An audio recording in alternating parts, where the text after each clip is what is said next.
Então vamos continuar o texto de Jung, aqui do Memórias, Sonhos e Reflexões, quando ele medita sobre as obrigatórias transformações que se processam ao longo de toda a vida. Toda a vida nós vamos ter esse trabalho. Não tem ninguém pronto nesse mundo.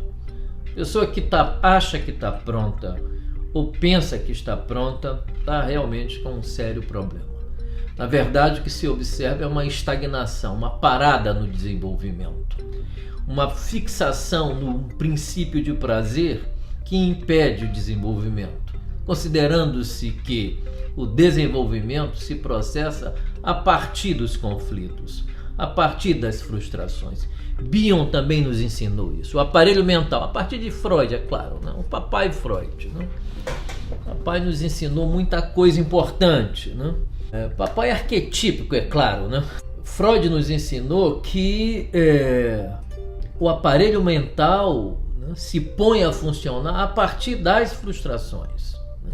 É isso que faz a gente andar. É o conflito, a dificuldade, o desafio. Nós somos seres do desafio. Né? Qualquer um que tenha medo dos desafios conhecerá o sofrimento neurótico. Né? A própria neurose, o próprio sintoma, né, já fala de um impedimento do pensar. Né? O sintoma reflete uma dificuldade no pensar. Né? Por isso fez um sintoma. Então, o sintoma é como se fosse um pensar que não foi pensado. Por isso se expressou através de um sofrimento que tenta obrigar o indivíduo a pensar pelo menos no sofrimento para descobrir aquilo que não foi pensado, que foi adiado, por medo, por defesa, é claro, né? Então vamos ver o que Jung diz. O homem aqui está com quase 80 anos. É um homem que não para de se transformar. Não para de se renovar. Teve um ataque cardíaco aqui e o ataque cardíaco serve novamente como uma forma do indivíduo pensar, meditar sobre a própria história, o próprio significado, o próprio mito pessoal de significado. Então ele diz... no início da doença, sentia que minha atitude anterior tinha sido um erro, meu Deus do céu. Um erro. No início da doença, o cara já deu uma olhada para trás, deu uma espiada para trás e falei, santo Deus, eu estava crente e abafando que a direção era aquela. Quantas vezes eu não defendi apaixonadamente uma determinada posição para uma plateia, né? Até mesmo para um paciente, para o mundo, nos meus escritos, né? E agora eu estou olhando para trás que foi um erro. Talvez isso justifique uma estilogravura que Jung adorava, onde aparece Lao Tse queimando tudo aquilo que ele escreveu.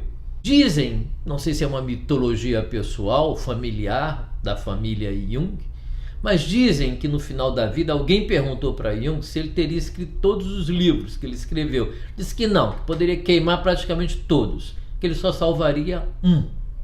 E aí a pessoa perguntou que livro era aquele que Jung salvava, né? Afinal de contas, todos os outros livros, né, eram incensados nos diversos institutos, né, Jung espalhados pelo mundo, né? Ele disse, o único livro que realmente eu não queimaria e preservaria foi o livrinho que escrevi chamado Resposta a Jó, que é a questão da vida dele, né? Que é a questão da nossa vida também, né? Jó é a nossa vida, o sofrimento que chega de uma hora para outra. Ontem feliz, hoje triste, né? E qual é o significado que tudo isso tem? Como continuar a viver, né, nutrido apenas pela esperança e pela fé de que tudo vai mudar. Não é nada simples, né? Nada simples. Talvez a ideia do comamos e bebamos porque amanhã morreremos seja mais interessante, porque como a gente vai morrer sábio ou ignorante, né? Então comamos e bebamos porque amanhã morreremos, né?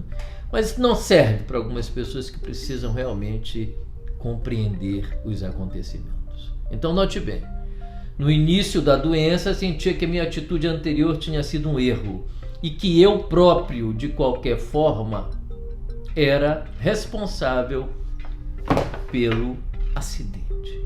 De alguma forma ele percebia o inconsciente traçando um caminho, fazendo com que o indivíduo chegasse ali onde ele estava, naquele exato momento. Aquele lugar no qual o indivíduo se encontrava era o lugar necessário para estar. E Jung, ao contemplar retrospectivamente a vida anterior, se dá conta de que agora ele está diante de novas questões, de novas transformações. E que o passado passou, teve validade enquanto passado, mas que não pode ser cristalizado, cronificado numa personalidade criativa sempre em transformação.